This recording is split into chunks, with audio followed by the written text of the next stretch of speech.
Tribe. Welcome, welcome. This is the cosmic weather forecast or cosmic dance for the last quarter moon in the sign of Taurus.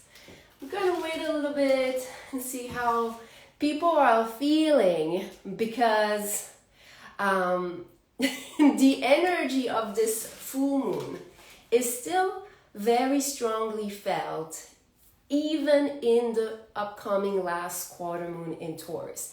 Why do I say this? It's because where we have the rising position of the upcoming last quarter moon, which is July 27th, is exactly where we had the full moon. Okay, so we had the full moon here, and we had here on the descending line the sun. Hi Melissa, hi everyone. So I wouldn't be surprised. Let me explain to you a little bit of those points, okay? The points which are like your compass in the astrology chart. The AC, also called the rising, okay? The rising sign here is the way we kind of receive source energy. It's when you wake up in the morning, okay? And then the day around noon is around here, and then the sun starts to set. The DC is more the one-on-one relationship, okay? It's also called the descendant. So here, descending sign. So your one-on-one relationships, okay, and how you feel about your reality. Remember, some of you need to rewatch some of those astro forecasts. The cosmic energy for the full moon in Capricorn was about up-leveling our personality, personal reality, okay? We talked a lot of working with heart-mind coherence, okay, especially as Leo season has kicked in, and you're going to see that the way you kind of expect things to be is something that you want to set when you wake up, okay? Now, this energy is, okay, one point. Now, we have the Pluto retrograde, and some of you, if you haven't watched those forecasts for a while, this placement of Pluto, which is your master teacher of power, okay? How to wield your own power, how to transform, with also the fact that we are all strong and creators and manifestors. So here, this is teaching us about the law of resonance, being aware of what we attract, being aware how, especially because here it's in the first house. The first house is the placement where we are in the womb, okay? Some of you, if you do not know, this is something you can research. It's called profection, P-R-O-F-E-C-T-I-O-N, wheel. The profection wheel in astrology correlates the house system to a certain age, okay? And this first house is the 0, okay? So the year we spend, well, the 9 months we spend in the womb. So when we have this, okay, and that I see that we have also all this energy here of the Mars and Uranus that we've talked about, that was quite explosive, okay, about dealing with our inner conflicts. It's in the 4th house, which is the house of the home. So I would strongly suggest, okay, because you're seeing here, the Pluto is connected to this little cluster in the 4th house with this blue line. Blue line is ease. But if you're nurturing a pattern that is not serving you, this is going to be fed more and more. So some of us, this is what we are being called to last check with this completion of the whole cycle of the new moon in Cancer, which was about realizing that we are a channel for more love, for more light, for more joy. Because joy, following what inspires you, following your passion. You know, I think I was asking myself a few days ago, like, Audrey, why do you do all this? Why do you do all this? And I was like, I don't know, but it is fun. I couldn't really pinpoint why I was doing this. The cards, the tarot, the astrology, it just made No sense to my mind, but sense to my beingness. And I was like, that's all I need to know. All I need to know is that it makes me feel happy, okay? And I was like, I'll keep on doing it. So this is a lot of the teaching that we have for this whole 28-day cycle with that new moon in Cancer. And we're towards the end. We have on August 4th, the new moon in Leo. So now those are like the last little details. So we can start a new cycle. It's like, pay attention to maybe what you nurtured in your family patterns, because this energy is going to want to explode it, okay? And why do I say that, okay? Because sacred geometry is involved here. Up, Pluto retrograde, to the sun, to the moon, back to Pluto retrograde, and this creates a half square, which is called T-square. And some of you have heard me say this before. It's the most volatile sacred geometry you can have.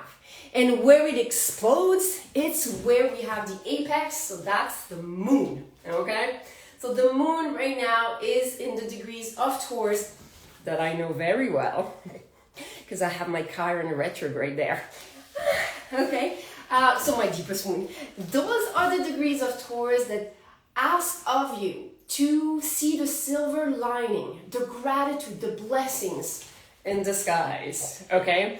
And that means that here we have to harness the lessons of some of the inherited patterns that we are being called to now explode, smash energetically, and say no more, okay? Quit cold turkey. Quit those habits. Quit those attractions, that resonance, that vibration, okay? Because that's how powerful you are, and that's how cosmically you are even more invited to realize that you can decide to shift that story. Now, upcoming, this is, I think on the 26th, we have this little dude here, again, Chiron, that starts to be in retrograde. When we go in retrograde, there's lessons we have to review.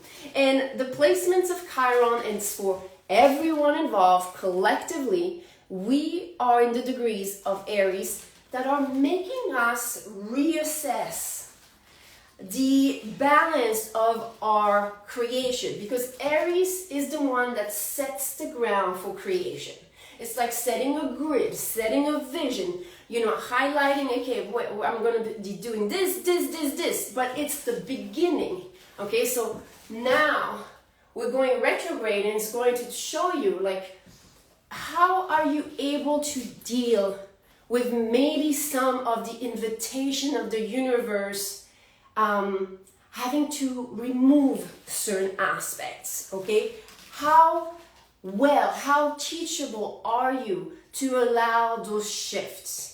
Okay, I'm going to give you an example. If you have a social media, do you notice the patterns? Maybe sometimes a lot of people resonate with what you say, and sometimes they don't, okay? And what I've always received as personal guidance is like, Audrey, as long as you're in alignment with your truth, the people that come and go, they're aligning with this. And that means you can never regret the people that leave, because that means otherwise you regret shifting into the vibration that you can feel you're happy with. Okay, so again, it reminds you that you only have to focus on your own personal joy and bliss. If what you're doing, what you're sharing, what you're expressing is something that brings you joy, is something like, I want to post about this, I want to talk about this, I want to take that class, I want to learn this is always in alignment. And the people that are like, are you sure? Unfollow. That's great. Continue doing what you're doing, because ultimately what I've noticed is that I only attract really great, amazing clients. Why? Because they resonate with this. They resonate with this. So they're like inspired. Hey, I want to learn from this person. And that's what you want. That's what you want from anyone in business, okay? And that's something that we're learning, because part of manifesting is, we want to manifest our income. We want to manifest our career. We want to manifest something that we do that reflect how much we love it. And this is actually an energy lesson. You can check it out in the reel for Leo season. It's like the way you love things may be what you do, okay? So just nurture the things that you love. And this energy, okay, so because this is playing here with your third eye, the moon and the sun. Pluto is playing here with and connecting, when I say playing, it's sending a little bit of energy in the back of the solar plexus. And again, you will find different association with the chakra and the planets. I've worked with the typical association of the planets, the tree of life, for 3 years, and I did not get the results that I was looking for. When I started shifting to work with Kundalini associated to the planets to, really stimulate my energy, there was a shift. So this is why. And some of you, I'm just going to repeat it quickly. Some of you are new here to the channel. Connected to your root, you have Saturn and Uranus. Connected to your sacral, you have Jupiter and Neptune. Connected to your solar, you have Mars and Pluto. Heart, Venus. Throat, Mercury. And this is where the sun and moon. The crown is not involved. Why? Because the crown can only be stimulated. It's your flower. So that means all the energy that you're working with, that you're receiving from the cosmos, allows you to awaken, allows you to open those petals of awareness, and you have this energy that comes through your crown, okay? And that's your connection. So the more you work with this. So here, when I'm seeing all this, there's going to be a lot of insights you're going to receive on how you're nurturing or not your personal power. Are you coaching yourself in ways that are empowering you? Are you doing something and then you're like, no, remove what I did, or, oh, I should have said this, or I should have said that, oh, I shouldn't have said this or that. Like a lot of questioning what you did, why you did it. There's going to be a lot of awakening, maybe sources from, the fourth house. So again, where does it stem from? But energetically, just know that the universe wants to really release that tension. Really release. Remember, the full moon is the culmination of awareness. So there's, kind of a celebration, but a celebration because we're releasing, and there's a lot of freedom that comes with it.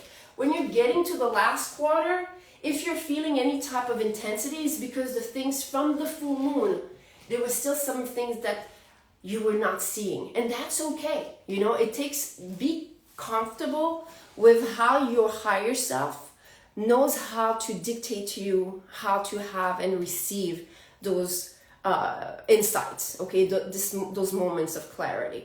Okay, I will share with some of you the reviews that I got. I still have until August 3rd, so before we start the new moon cycle in Leo, a promotion for reading your Chiron. I think this has been the most transformative reading and promotion reading that I've been offering.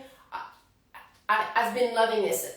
Honoring your wound, it helps you activate your own inner guru, your own healing abilities. This is something, as you can see, that is also creating some friction with Pluto, and that means, like, can you understand the things that you might be doing that are creating and causing you to repeatedly shoot yourself in the foot? Okay? Self-sabotage, I heard it, okay? So realizing how maybe you're self-sabotaging yourself, and energetically, Jupiter in those degrees of Gemini is highly, highly supportive of your, it's in the 5th house, of your self-expression, This is why, don't question, but at the same time, imagine you go and question yourself about something you said, something you posted. Should I, should I not? Oh, this picture looks too much like that, or I should put a filter on, blah, blah, blah, blah, blah, okay? With social media, it's really easy to illustrate this type of like madness that we can create in our heads, okay? And it's really trying to show you that once you have the impulse and once you have the conflict, stop yourself there and stop putting the focus on how others would perceive you. But ask yourself, why do I perceive this myself as such? Why do I doubt myself? And then you might be very surprised by the type of insights that you receive. And I would suggest some of you, if you like to work with frequency music, work with the moon frequency. When I have stuff I can't figure out, because yes, it happens, okay? When I can't figure out shit, okay? Sorry, Instagram and YouTube, because that will be on YouTube too. I listen to the moon. The moon is the back of the third eye. The moon is the card of the high priestess. So you'll be able to have a fuller spectrum of insights when you work with that frequency. So you can start, if you have any type of conflicts about following your bliss, whatever stops you to do the things you want to do, or the excuses you give yourself for not doing what you really want to do, okay? You will have some insights. You will receive some insights. There's a lot of support here, okay, as far as doing some energy work. You see all there, we have Saturn retrograde, Neptune retrograde, and the collective North Node that are in the second house. The second house is the house of your beliefs, your values. Because your sets of beliefs and values, they actually set up the tone for your potential, for whatever you emanate out. It's also connected to your aura. It's also connected on how you can expand and hold on and stand in your light, stand in your truth. So here we're getting a lot of energies and planets that are helping us to alchemize whatever we've seen as a pattern. You know, Saturn in retrograde will slow down a little bit the rhythm of action-reaction, aka karma. So it's a good thing here because it's showing you, hey, look at when you think this, what happens there, slow motion, okay? So a little bit more slow. And that means also energetically, don't panic if you start like spiraling into something negative. Just remember what you just heard now. Remember that you're really supported to shift those things. Now, you're seeing my favorite green dotted lines, the quincunx, fast-paced energy, fast. And we have here, okay, Saturn retrograde that is quincunx to the Venus. Venus in Leo here in the degrees that want you to experience freedom. I want you to experience living in your truth. I want you to make sure you alchemize the things in the way of your truth. Okay?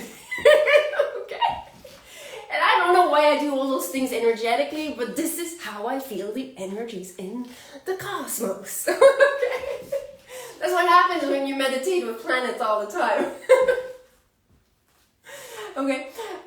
Neptune retrograde is also creating a quincunx with Mercury. Mercury just started being, at that time in Virgo, and I believe, yes, we have so much going on August 4th, you guys. We got the new moon, we got Mercury going retrograde, and if I'm not mistaken, we have Medusa also shifting in, I think it's in Virgo, not sure, but next week we're going to be busy. We're going to be very busy if we're not already. So here we have quincunx to Mercury and another quincunx from Pluto retrograde. Okay, and it's going straight to Mercury here. Okay, so Virgo is an archetype that allows you to follow the blueprint of whatever you have created. So this is something we know with Virgo. It's very much about the detail. Okay, and here that means cosmically, the universe is going to be able to show you exactly what it is that you're doing, thinking or feeling that is keeping you from feeling fulfillment and enjoyment. Okay, but at the same time, it's going to guide you to know exactly what you can do to stay in alignment with your joy and with your bliss. That's all I have for this forecast. Thank you so very much for joining me and allowing me to feel entertained and entertain you. I mean, myself, I don't think I could do it any other way. Namaste.